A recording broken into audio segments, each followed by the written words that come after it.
All right. Kathy, can you hear us all right? I sure can. I'm here. Hi. Oh, you guys are there.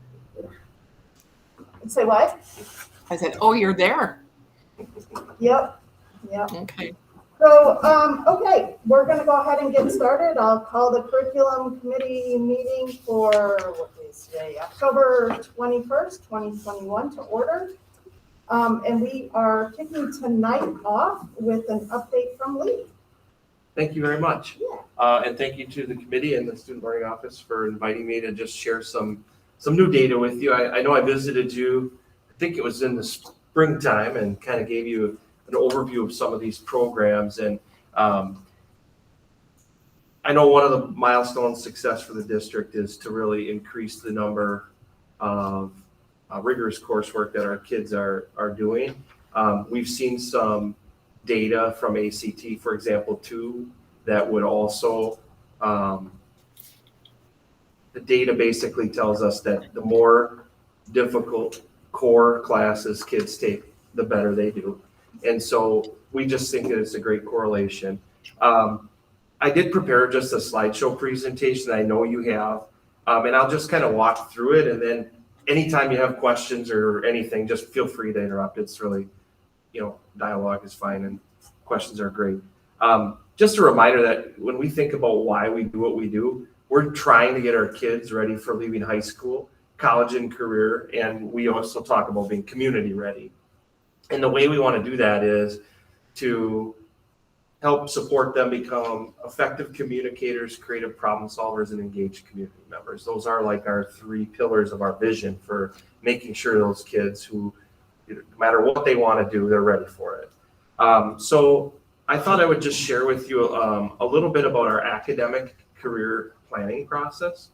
Our 5 school counselors, as well as our school of work office, are working in a professional learning community where they've developed grade level standards of learning around career and college readiness.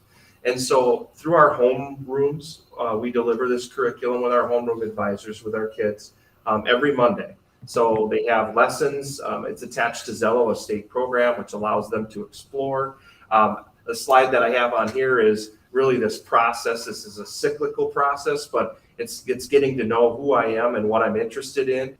Then they can explore some different pathways for their success, either through career opportunities or college opportunities. Then they work to plan, okay, so if I'm interested in this, what do I need to do academically to prepare myself for this?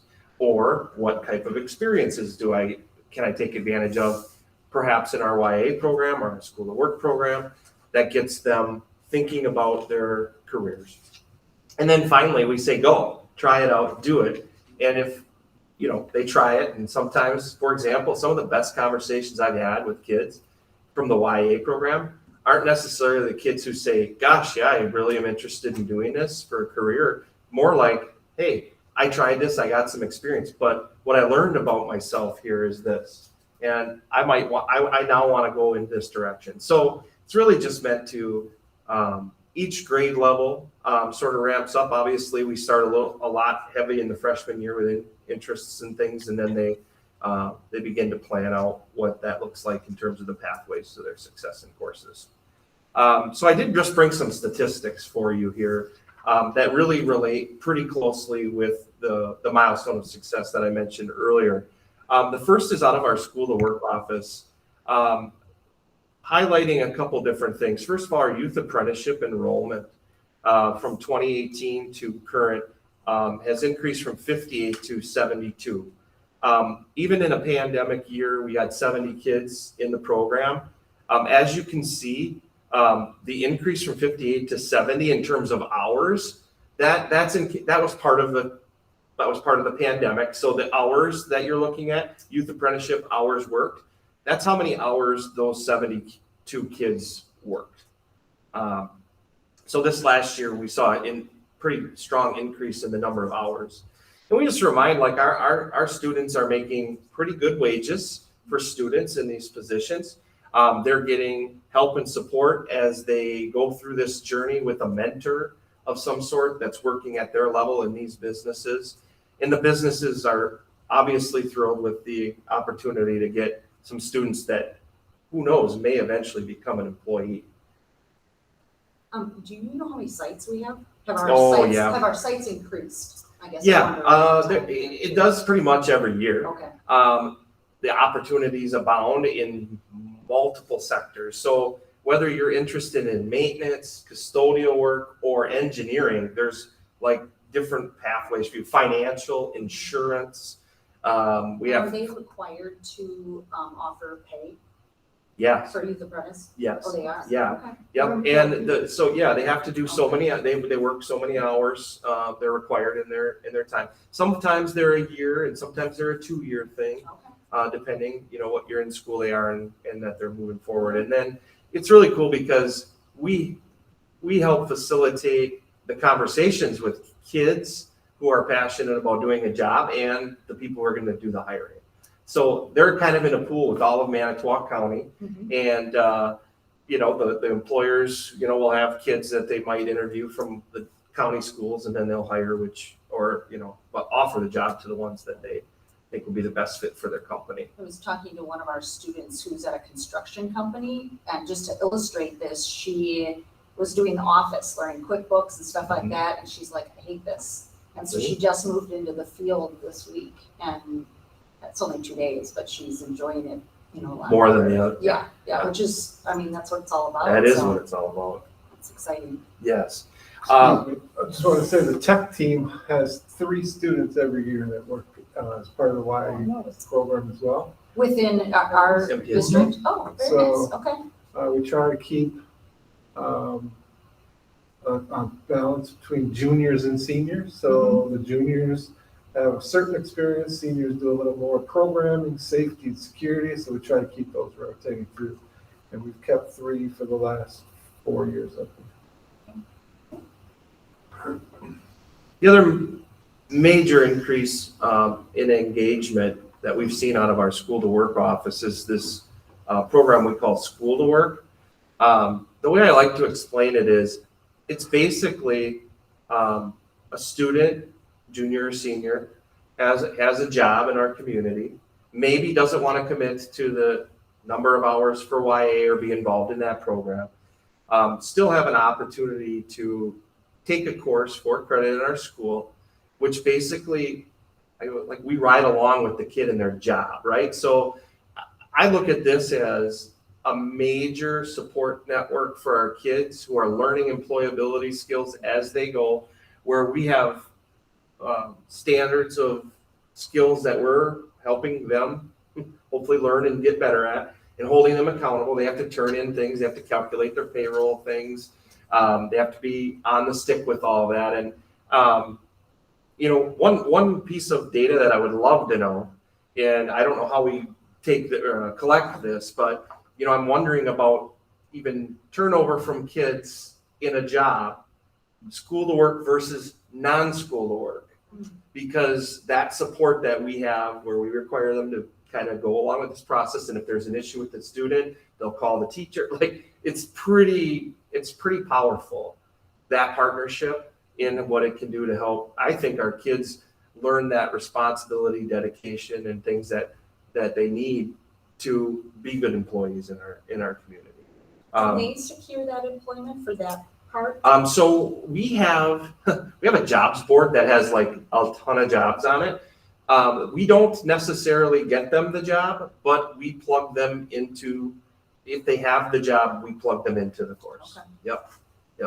And they have to maintain, their employment, and they have to be checking in, and we're basically holding them accountable also on our end, and so are the employers. So it's been a really good relationship, and we really have increased, as you can see in the last few years, our emphasis on this. And so our kids do have a release period.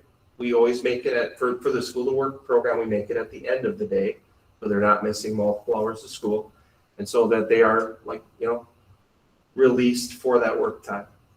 They have certain periodic check-ins that they have to make to turn in things and make sure they're on track, but that's how that works. We did a calculation in our School to Work office that I didn't include on here, But we're somewhere in the neighborhood of 35% of our students at the junior and senior level are involved in some type of school to work, which we really were hoping, I would like to see it pushing 40 next, but the program is growing. It's becoming more popular with the students. I know that the labor market and the community is definitely looking for kids, and almost every time when I talk to kid, hey, do you have a job? What are you involved in? And I'm finding out a ton of our kids have work. In fact, at our recent pep rally, I know that some of the student leaders who are running it even recognized kids who work, because oftentimes it's just, these are our sport kids or these are our kids in clubs and organizations, and they ask the students to stand if they have a job. And it was rivaling the number or more than who are involved in sports or activities in our school. So we have to acknowledge also that our kids are involved in our community in other ways than just through school. Moving on to the next slide, and this has to kind of deal with some college preparatory course enrollments. A few years ago, the board graciously approved this new way for us to recognize students for their academic prowess in the Laude system, so more similar to a college in the Latin honor system. And since we've done that, as you can see in the next two slides, you'll kind of see, this was our intent with the program, is to try to incentivize our kids to challenge themselves.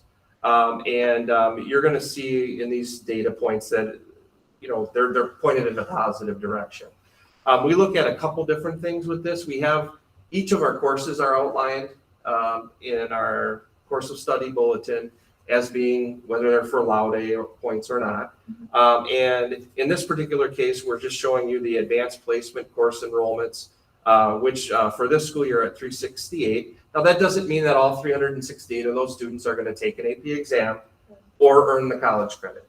Those are the students though that are enrolled in the course. And similarly with our IB students, so the IB program that we offer is really a diploma program. So the intent is that students sign on to commit to being an IB diploma student.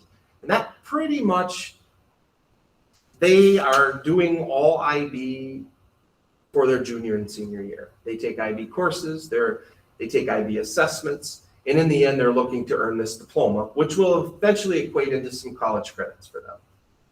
We've been an IB, International Baccalaureate School, since probably about 10 to 12 years. But as you can see, our numbers in that are dwindling or have dwindled. Right now, we have two seniors currently this year who are looking to earn their diploma, and we have 2 juniors that are signed up to earn their diploma. 10 years ago, this number was in the teens to early 20s. I attribute it really to some of these other opportunities that we have.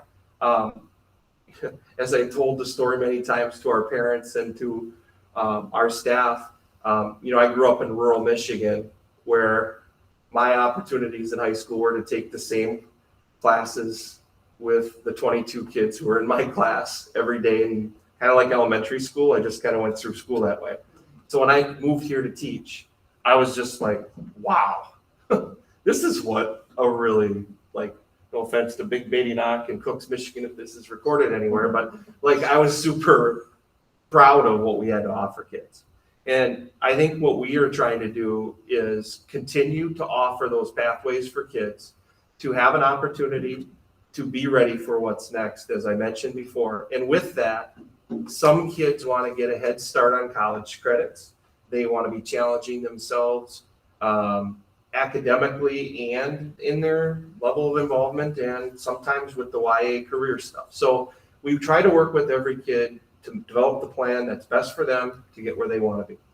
And as you know, I met with a senior today in an attendance meeting who tells me that he has passions, but he has absolutely no idea what he wants to do. And that's also okay. But even despite the exploring and the planning and the going, they still may end up as a senior and not quite sure. So we just try to continually help them along in the process. The next slide is about college credits earned, and I think this has been a focus for us, I would say, the last couple of years, and it'll bear in the numbers. We're moving in a positive direction in terms of the numbers of students that are involved in these programs, as well as the total number of credits that are being earned. As you can see here, I've got the 3 years again. So early college credits and Rising Phoenix credits, those are primarily for us with UWGB. And we may have a stray course or two here that kids take from another school, but primarily those arrangements are through UWGB. And as you can see, we've basically gone from 45 kids and 187 credits to this year currently enrolled. We have 74 different kids, 50 of which are Rising Phoenix, but the other 24 are students who have, let's say, for example, I know 16 of them are taking the next level of math at the center. That we have AP Calc kind of after that.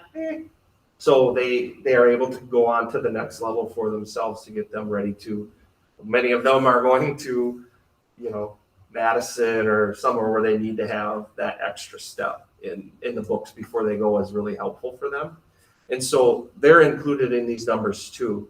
And the one thing I'll point out here is with the asterisk, that's just because in this program, they haven't signed up for their next semester classes, so we can't really predict. Our success rate has been very high in this. Students' GPAs have been good. We've heard feedback from the professors at UWGB that are, kind of some stars in our folks that are mixing in with non-traditional students, and it's just been a true pleasure to listen to not only our kids but their faculty say what a nice job our kids are doing. Because I know that being 16 or 17 years old, starting an associate's degree program is a big decision to make. And it's a commitment. And, with this program, and as I explained before, they have those success coaches that really come in and help. In fact, I talked with Mark about this program yesterday, and Angel, the new support coach for our kids in Manitowoc, invited me to come in and just hang out with the kids some Wednesday at their meeting, which is great because I don't get to see them a whole lot. Some of them have band or, sports and things they come in for and you see them, but so I'm going to go hang out with them, and I'm going to get some good qualitative data from them too on how things are going and what they're learning from this. And, these opportunities, we look at all of these, every single kid represented in this table is truly a life that we're feeling like we're impacting in the positive direction, giving them a head start, leg up. It'll be so special this year when I'm going to attend 2 graduations, our own and our kids who will get an associate's this year as part of this program. So it'll be a true celebration. And then the last thing I just wanted to talk with you about is with some of these numbers and looking at this data, we're going to plan to phase out the IB program. As you saw, with only 2 or 3 students in each class. Remember, our classes are like 360, 370. We're just not having a number of kids sign up to make the program sustainable.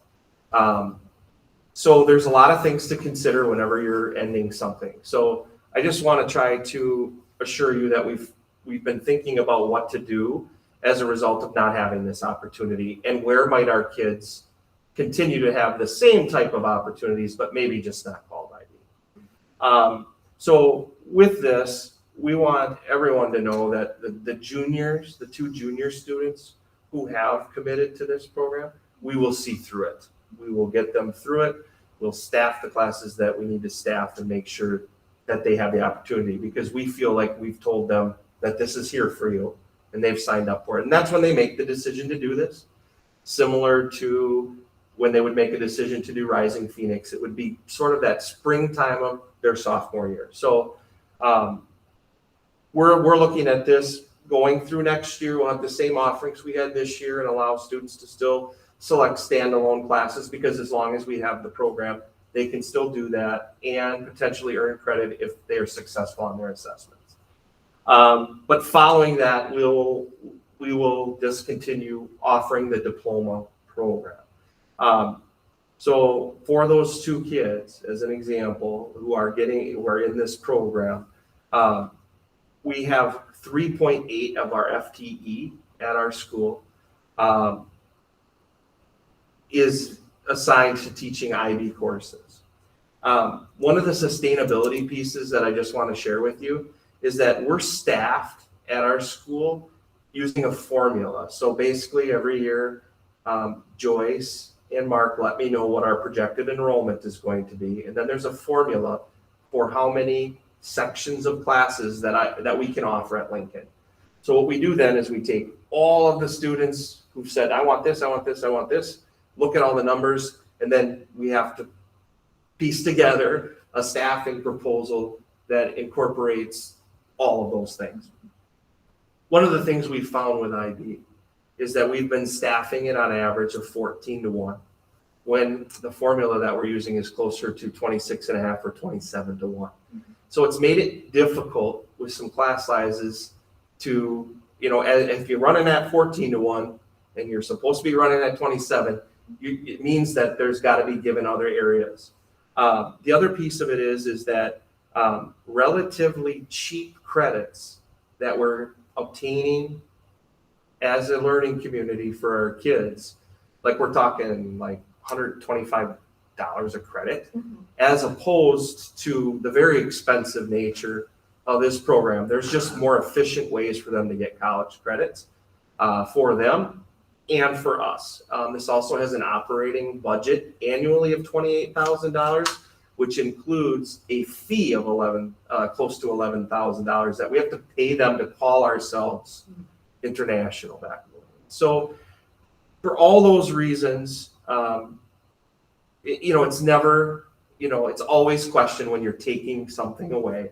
But what I want you to know, and on the last slide, is that we don't really feel we're taking anything away. So if you're looking at the current IB courses that are offered on that last slide, you're going to notice they're all entitled with the IB moniker. What you're going to see on the other side of that are courses that we have on the books or will have on the books as an alternative for kids. So it's not like they're not getting classes that they want to take.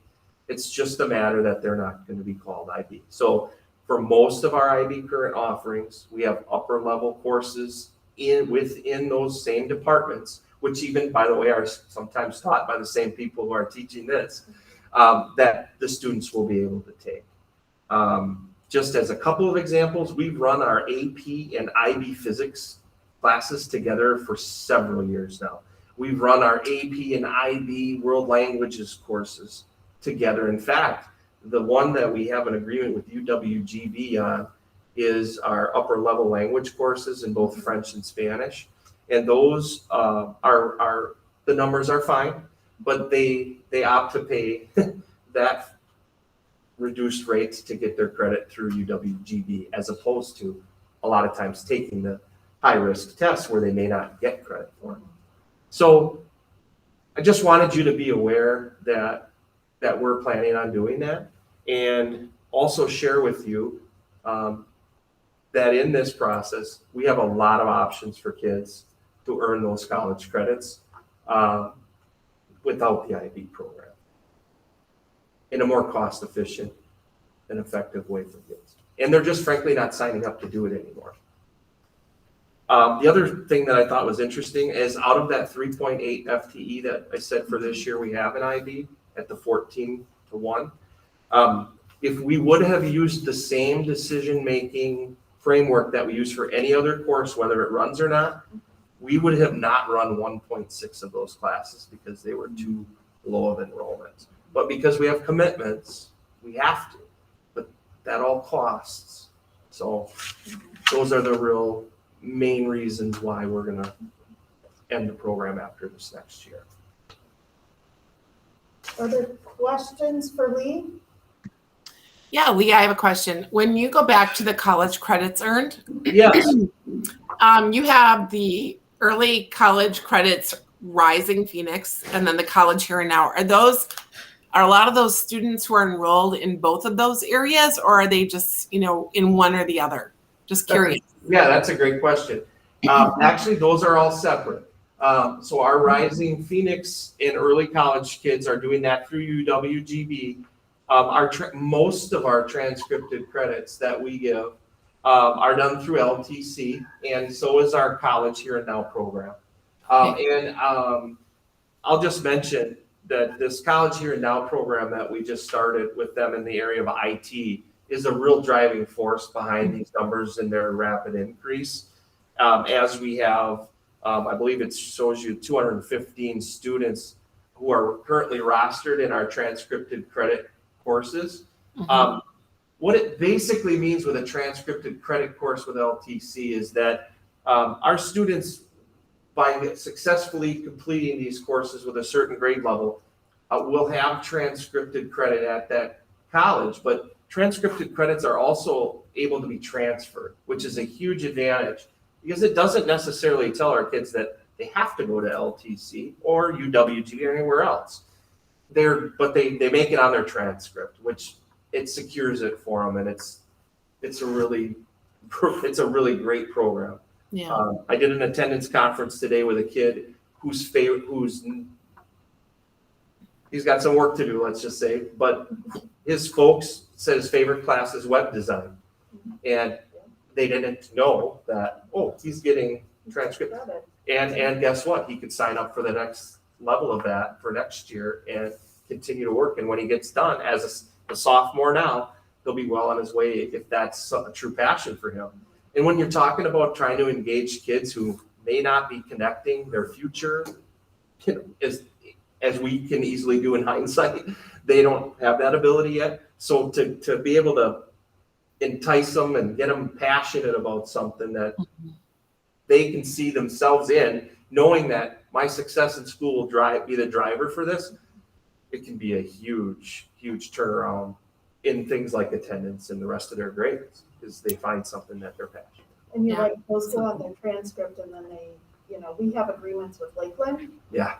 So they could go into Lakeland as a 19-year-old, and there are companies in Sheboygan who will pay their tuition to go to Lakeland and then hire them on the spot when they're done. So, I mean, it's a really sweet deal for a high school kid to. It really do is. that. So Lee, at what level are these kids signing up for these programs? So our early college and Rising Phoenix kids are primarily juniors and seniors. Okay. And then I would also say, and I don't know this for sure, but this is just an estimate guess, is that out of those 215 kids, there's probably at least 50 of them that are sophomores. Wow. Or even freshmen are able to take the web design class. So there are opportunities even for, 10th and even some 9th grade. And there's actually a few of our AP courses that are open to 9th grade as well. Okay. Well, that is exciting stuff. And having some experience with the IB program and actually just looking at your presentation when it came up about the numbers being in IB and supporting just 2 or 3 students this year, my first thought was, why in the world do we have IB anymore, right? It's kind of run its course. And so I'm actually happy to hear that we're phasing that out. I don't see the really big advantages in it. And there's I think we're being fiscally responsible also by putting those dollars somewhere else and in these other programs that are benefiting a lot more students. That's the way we're viewing it too. And, even in the communication that I sent out to our IB teachers in regards to this topic, I most certainly don't want to downplay how much I appreciate the IB model of teaching and some of the opportunities that our kids have taken over the last several years. Sure. It's just at this point, it's always about return on investment. And I think we always have to be monitoring what return we're getting. And in this case, it's just not the same for us. Yeah. Well, and it's about getting our kids involved in their education, right? And being excited about it. And if only 2 kids are excited about IB versus hundreds the other way, it's kind of a no-brainer. Yes. So good stuff. Thank you. Any other questions for Lee? I don't really have a question for Lee, but one thing I wanted to talk about as a committee is this is the third instance where we have closed a program that was not approved by the board. And so one thing I would suggest is that this come as an actionable item, and that the board vote on that when we are phasing out a program. Yeah, I'm not sure that's in policy. I mean, otherwise we would be voting on it, but are you saying we put it off another month and then make it an action item? Is that your recommendation? Well, I'm not sure. To me, these are operational, but. Are these time sensitive? I'm just thinking about, I mean, like I said, there are two incidences where this year we've stopped programming, and it wasn't received well. So, and it wasn't voted on. So I'm wondering if, as a board, if it's coming from the board saying, yes, we agree with this and everyone's voted on it, I think that we would have less problems. So I don't see this as being time sensitive, but it could also come on the next agenda item next time we meet, or it probably could go to the full board as well. The only part that is time sensitive, in my opinion, and Lee can help us out here, but is students will begin to make course selections. I don't know your exact timeline, but Beginning in December. December-ish. So if we're ahead of the December timeline, I feel good about it. I would also add that Lee and the team would need some time pre-December to communicate the decision and meet individually with students and families that are in the program now, so they know how to plan. That's the only level of time sensitive that I can think of. Lee, correct, I'm wrong. Jason, right now you're talking about just notifying 2 students. Well, that's full IB though. We do have other students who are in the IB program, but it is a nominal, it's a very few amount of, it's very few people to notify that. It would be very easy to say, we are anticipating phasing this program out in 22, 23. The board will be voting on an action item. Look for this coming soon so that people are aware not to sign up. I mean, I kind of get what Stacy's saying, right? That when we have items like this that are bigger as a full program, it might be good for the board to go and actually vote on it. So it's out there in public record and people can't say like, okay, you did this without voting on it. Why? I get why Stacy is saying that. And it kind of makes sense to me. I would certainly be in favor of eliminating the IB program at this point, but I also understand what Stacy's getting at. I think the other thing too is, I wrote down here and I was going to go back and look, but the amount of money that we invested in this program, and I even back then when it came on board, I wasn't a big fan, but we did. And so I'm not saying we shouldn't phase it out, but I think the amount of money that we invested in this, it would be good to have the backing of the board to say, you know what, yes, now that our leaders have looked at it, presented to us, and now we think that we're not getting that return on our investment. So I don't know, I know formally that it comes to the committee votes on it, and then it goes to the board. I don't know though that that's a policy it could go to the full board, be presented as an actionable item, I think. And then we could just vote on it next Tuesday if we get it on there. Well, that's probably too soon because That's too soon. Yeah. But we have some other things coming down the pike, and one of the things I was gonna mention is we might wanna meet earlier in November to get on some agendas, again, scheduling items. So, yeah, we can talk about that. So That's fine, we can have a vote, but yeah, go ahead, Jason. I was just gonna add on to what you're saying there, Yeah. I think, is that Lori Williams and I have, Lori has put together a K-12 math update that originally was on our agenda, and just the timing, 5:30 to 5, they want to run past, so we were really looking to schedule something in between now and our next regularly scheduled. So we can bring IB, the discussion, through the minutes to the full board, and then at yet to be scheduled different curriculum committee, put it back on there for the vote, if that Yeah. works for the team. Yeah, I think that would be good. Okay, let's handle it that way then. Okay. And we'll talk dates at the end. I think Colin might have had his hand up, but not any Oh. longer, but, Yeah. Colin, did you have a question or? Yeah, I did have I just wanted to comment in agreement with what Stacy was saying I would like to see some of those things brought before the board. You know, I know that when the LAP program was shut down, there was quite a few people that were upset, and they did disagree with the choice. I think having that that checks and balances is a good thing, and I guess things like that I would like to see. So and it sounds like there was other agreement too. So I'm just gonna sit back, but I just wanted to agree, I guess. Okay. Next on the agenda is for information. Again, I believe there was a request for a list of textbooks used K through 12, and that's in the packet. Did you guys want to say anything further about that? Just quickly, just that, I forget the month, but earlier we had an abbreviated list of textbooks that were adopted in the last 4-ish years.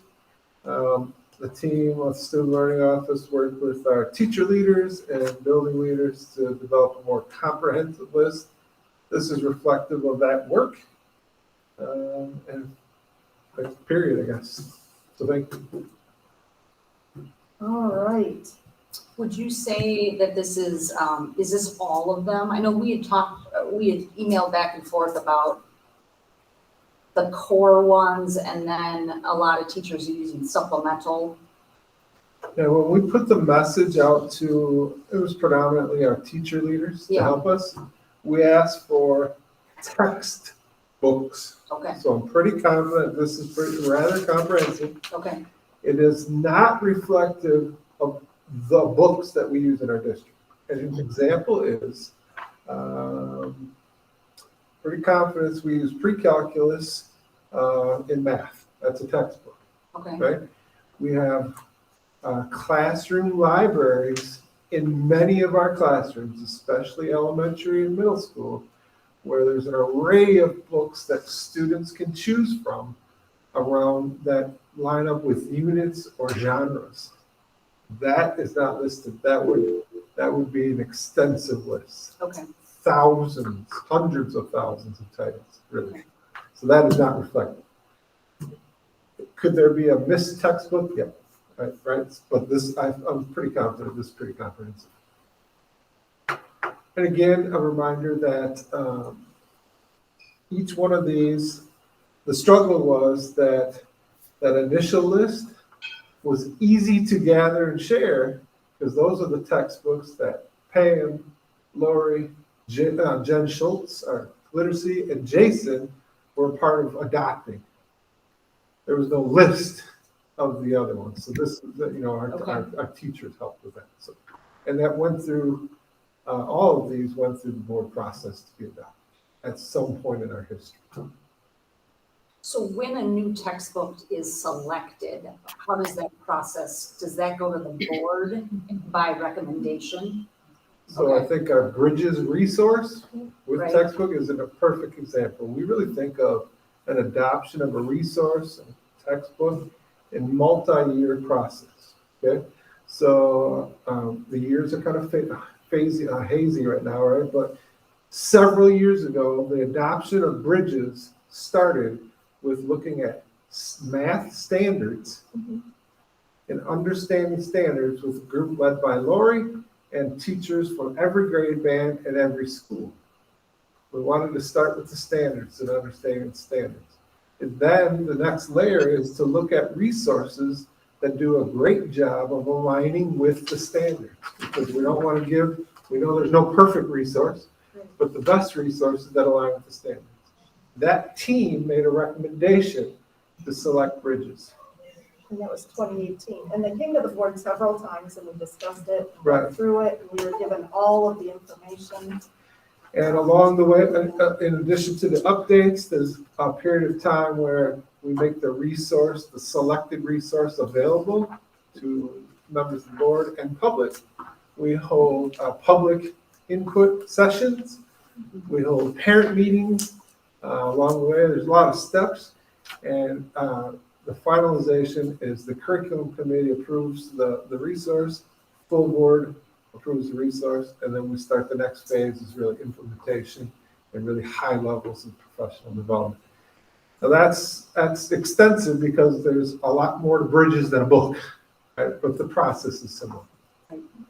What about so like I see on here, like 2001, like how often are we just reviewing the resource and whether or not it's still relevant?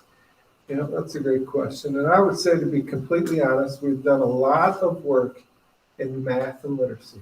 Okay. Those are the areas, right? And the second piece I would tell you is that we just ran in a meeting from working with 36 teacher leaders from across our district. And we've asked them to do three things. One is to be a conduit of communication. Two is to be a shepherd of that professional learning community work. And the third is to be an advocate for their content. So we really asked them. Chris Callan is a perfect example. He was the social studies student learning liaison at Lincoln at one point. He said, hey, there's a textbook, it's outdated. Can we talk about it? Yes. So that's the process that we really have tasked our teacher leaders to help us with. Okay. Your hand up. Well, go ahead, Colin. Oops, sorry guys, wrong thing. Jason, I really think that this should be a published list and we should keep this up to date so that people have access to it. So if anyone questions anything, you've done all this work too. I think it's a good thing to have maybe on our website or just somewhere where it's available to the general public that they can see it, especially when things right now with people are questioning things. It would just show some openness. And in regards to other materials in a classroom, a lot of those materials are supplied by the teachers themselves, even with their own dollars. And I know that when our daughter taught in this district, she literally had hundreds of books for the kids to be able to read, and you can't possibly list all of those, and they're paid for mostly with their own pocket. So, but as far as textbooks, though, I do think we should keep those listed for the public. Yeah, I think it's an excellent recommendation. So we'll work to get this list on our website and update it as we adopt. So thank you. Yeah, that'd be great. Thanks. And to Kathy, many educators use many of their dollars to buy a lot of things, right? Right. I would also say that the student learning office is frugal. Right? Mm-hmm. We try not to spend a lot of money. And in the early spring, before the spending cutoff, Lori, Jen, Pam, and I meet every spring to say how many dollars can we allocate towards things this year. Mm-hmm. So Jen Schultz often is scrambling to meet the cutoff to buy more books to bolster those classroom libraries. So we're always looking for ways to do that. It's just something to really respect about our teachers too, that they do give of themselves and their own money out of their pockets to supply their classrooms. It could be crayons for that matter, but they're doing a lot of stuff on a daily basis. So Another example would be we knew that when we shut down on March 13th of 2020, that books from our library and classroom libraries were handed out. We wanted students to just have as many resources. We also knew some of those would not return. Yeah. So one of the early expenditures from our CARES or ESSER dollars was dedicated to replace some of those texts. So Judge Schultz again worked hard to place a major order for a lot of books to replace those. So we're constantly looking for ways to put more text in the hands of students. Yeah, that's awesome. Thank you. You're welcome. Coming up with the list. You're welcome. Go ahead, Can you- Tom. Yeah, all right, thanks. So it's my understanding this is an addition to an already a list that is already available out there, correct? This is a comprehensive list. The original list is included in this. Okay. So this it looks relatively short to me. So maybe I'm just missing something. But also I would have to echo what Kathy was saying. We are actually under obligation to be able to provide per federal code 20 US code 1232H, and that's the protection of people's rights, section A, the inspection of instructional materials by parents or guardians. The first sentence of that is all instructional materials, including teachers' manuals, films, tapes, and other supplementary material, which will be used in connection with any survey, analysis, or evaluation as part of any applicable program, shall be available for inspection by the parents or guardians of the children. So those things should be on hand so that if somebody is challenged as to what is being taught by law, they should be they should be able to say, this is what we have, this is what we're using, and this is what we've compiled. It just so I think that's there are people that are concerned about what is being taught in schools today. So I think that given the fact that that is one an obligation that we have to fulfill, and two, that is a concern that people have, I do think that a running list of those materials should be on hand and available. I'm thinking that would be something that we would check with our lawyer to see if this does not uphold that, then where would we need to go? You're literally talking about thousands and thousands of books. So I would want to consult with somebody before undergoing such a thing. And the honest truth is, if somebody wanted to know what their teacher was teaching, then they should go to the teacher and they should ask, what books are available for my child? That's what we do during parent-teacher conferences. That's what we do when we could email the teacher. So if there's that concern, I would assume that on a one-to-one basis that could be done. But to gather that for the entire district would probably require additional staffing for the district to actually compile. Yeah, Well, my view would be that like the textbooks should be made public on a list, right? Like as Jason just said, let's put it on our website. But when it comes to supportive materials, that's nearly an impossibility as far as I see it. And as a classroom teacher, I mean, you could go on the web and have supportive materials. So as Meredith was saying, that's something I think that's a discussion with the teacher, and that's still being made available. But what does the word available mean? Does it mean it has to be posted on the website? Can't imagine a single school district posting absolutely every single book that was in a shelf in a school. And just knowing, kids read things, don't return things, and how do you take it off the list? I mean, you're talking about an entire library system. So at some point, it doesn't become really viable to do that. So I think having your textbooks is necessary for sure. if you guys want, I can send you this. I mean, it's right from Cornell Law. I can send you this code and what it says. All I did is just read it verbatim as to what it said.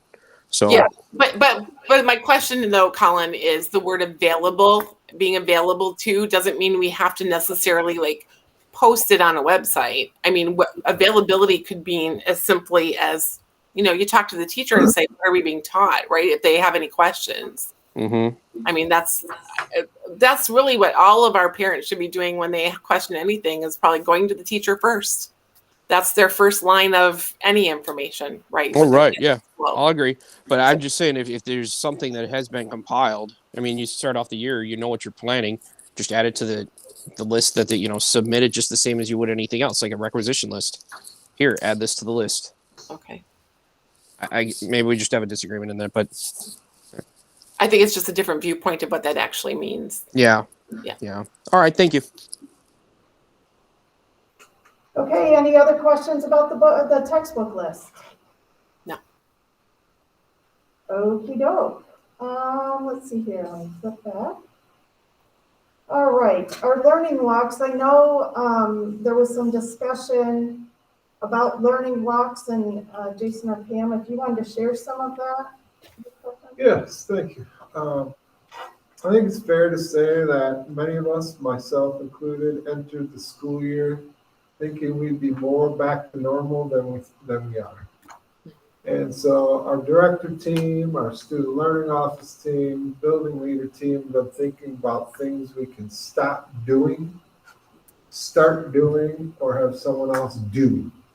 And so the initial list, one of the things that made the initial list was just to stop doing the scheduled learning walks as a way to reduce to-dos for those teachers and principals. So just bring to the team that we'd like to not engage in those 2 learning walks that were scheduled. Certainly if someone has interest in going to school, we're happy to facilitate, walk through, coordinate, but just know that we're not looking to do those 2 learning walks for this year.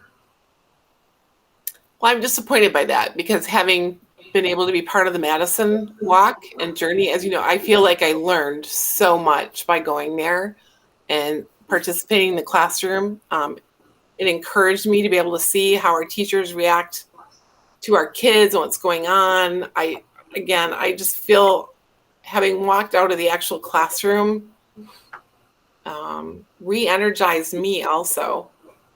And to see how our teachers are excited and the kids are excited to be there. And I expressed to you when we were there at Madison how just seeing the whole games thing for the math and how much I learned from that, when before I was kind of questioning that and skeptical about how relative that was to the kids learning, and to really see it in action. Wow, I was so impressed.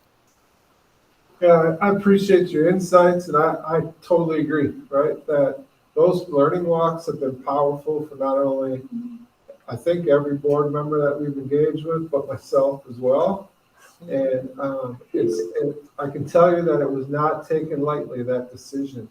But we are hearing from staff, building leaders, custodians, secretaries, that there's a lot of work to do, and we are by no means back to normal, whatever that means.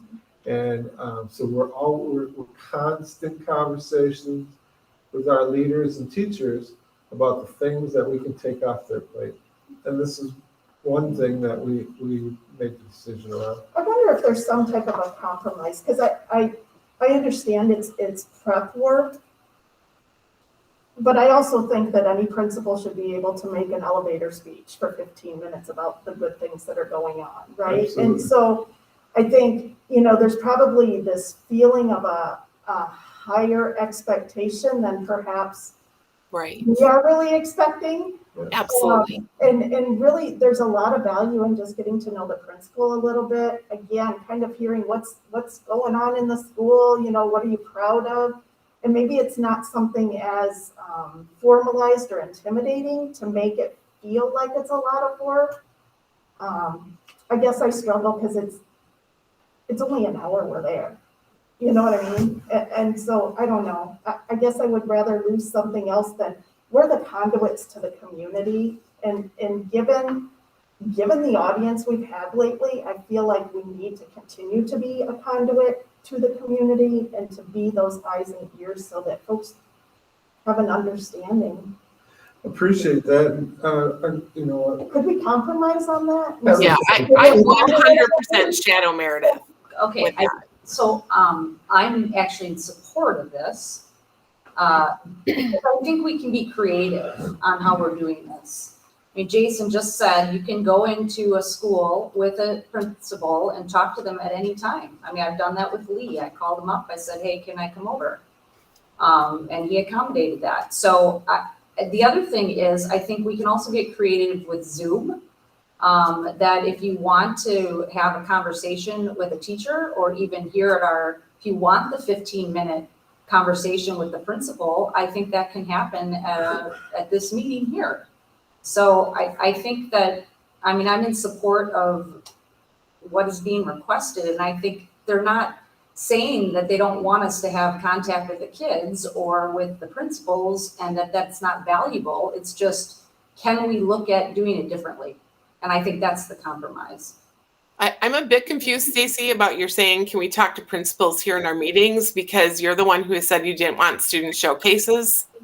Yes. I'm a little confused by that, because now you're saying we can just go into the classroom, but you didn't want to have them come into the meetings. So Correct. I don't want them at the main meeting.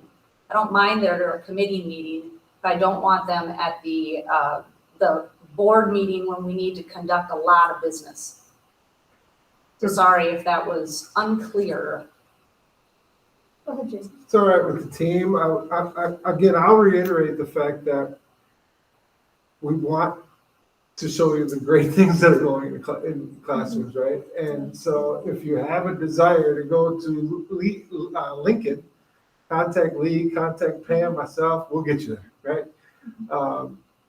I also think about, we can also, if it's all right with the team, ask for principals that are willing to host. And that could be part of the compromise as well. Maybe maybe you could put a feeler out there. I know we had kind of dedicated to 3 different levels, but maybe that's just who would be willing to spend 15 minutes with us and then let us just walk in a classroom and watch a little bit. And we have to remember that there is, despite the fact that we tell people this isn't a big deal, it's informal, that people take time to plan. Stacy goes, I joke about the snacks, she goes get the snacks, right? She takes time to plan. So we just can't overlook that, despite the fact that we can tell them 15 times it's informal, just hang out, tell us. There's a lot of time and thinking that goes into planning. And they just want to make sure that they put their best foot forward, and that they're great leaders because of that. So maybe asking for volunteers, because while I recognize if any of us could call up and do that, then that means potentially 3 different meetings. Right. And I'm trying to harness it into one to be more streamlined. Yep. So I will, we just told principals last week that we're going to be looking to pull this, but let us look for the person that went, "Aw." Yep. Well, and actually, I kind of take a different point of view on that, Meredith. I'm more curious about the ones who don't want to meet with us, to be really truthful. To me, that's maybe where we should be going. So it makes me raise an eyebrow. Go ahead, Jason. I don't want to speak for any principal, but no one is saying don't bring folks in to see the great things in their building. It is purely because every professional in this district is stretched. Custodians, secretaries, paraprofessionals, teachers, and building leaders, and anyone else I missed in that group, they are stretched right now. And I'll take full responsibility for being one of the people that entered this year thinking that we're going to be more normal, whatever that means, than we are. So there is no one saying, no, don't want them there. These are just people that we're trying to help navigate a very difficult 2.5-year period. Let's do this too. Let's look. I know we have 3 scheduled. We've done one. There was going to be kind of a mid-year one. Maybe we don't even look at a mid-year one, and we look at one towards spring, and we see how things are going. Absolutely. With that, we'll throw it out to everyone. everyone. We may have a principal in the house now that might just step up and say, "Yeah, come to my building." Absolutely. Always. So we'll throw it out there, right? It's a name dropper. But I'd also like to add, you guys, that while I completely agree that everybody is stretched, I think having board members come in and just having them see us there, that we feel as though they're important and they can see us walking around or attending the classroom, then there is a connect and they can see that they are important. I think that that's a bit that we're also missing in this. I'm like Meredith again. I don't feel like it should have to be a super formal thing and it should be, snacks and all this kind of stuff. But just so they see us and we have a presence there, so they know we're there for them. I mean, because they are being stretched. There's no doubt about it. So let's do that for a game plan. Let's say, unless there's somebody who really wants to do it right now, but then let's look towards spring to see if we can schedule at least one more. Sounds good. Thank you. That'll take hopefully a little pressure off, and tell them it doesn't need to be as formal. And I get it. I get it. We We'll can still- say it all we want. We'll still look for snacks if we get it. I was gonna say we could do bottles of water. I don't know. You can have water. All right, the last thing on the agenda, again, we had mentioned there's some math updates that we need to bring forward that are a little bit more timely before registration information goes out. And then hearing the need tonight to vote on the IB program. I would love to schedule an early November meeting so that we can get that done for those registration purposes, because while registration doesn't start until December, there's all the background planning that has to happen, particularly at the high school and the shifts and things like that, as well as the messaging, not only to those kids that are in the program, but to new kids who potentially were looking at that program. So I'd rather do that sooner than later. So if you have a calendar, I'm wondering if we could meet at this same time on November 4th. That's in a couple weeks. And then what we could do is bring any action item to the board on the 9th. I'd be okay with that. I think I'm okay with that. I'll have to double check a calendar. I had to move my location here, but pretty sure I could do that. Okay, And time would not matter for me. If I'm available that day, the time wouldn't matter for me personally. could we do 5 instead? That's fine with me. Sure. Okay, let's do 5 o'clock on November 4th then. Okay. Felt like I jumped the gun on the invite last week, so I apologize, but I will send one out today or tomorrow for that time. And Kathy, if that doesn't work, just let us know, but it'll be on our calendars at least. Okay. I did have a question about moving forward. Did we want to have a 5 o'clock start time for our regularly scheduled or 5:30? I'm okay with 5 if that works better. I definitely prefer 5. Sure. It doesn't matter to me. So whatever is better for Stacy and Meredith. Okay, thank you, Kathy, I appreciate it. I have a stats class tonight, so I have to be home in front of my computer by 7, so I appreciate bumping that up moving forward. So I will change that invite for the regularly scheduled to 5 o'clock start time as well. Wonderful, all right. That's all we had on our docket for tonight. Just one more, yeah. just regarding the next meeting, can we put that agenda item that I asked about? Yep, Okay, that's the plan. excellent, thank you. And Lee, I just want to say thank you again. I didn't have a Thank you. chance to do that before, but thanks. Yeah, and thank you for the opportunity. Appreciate it. All right, is anybody interested in making a motion to adjourn? I make a motion to adjourn. I'd be happy to second. Okay, all in favor? Aye. Aye. Aye. All right, meeting is adjourned. Great. And 10 minutes early. Good job, Meredith. Hey, I do what I can, do what I can. Thank you. It's all part of the master plan. Bye, guys. Take care, everybody. All right, Aye. everybody.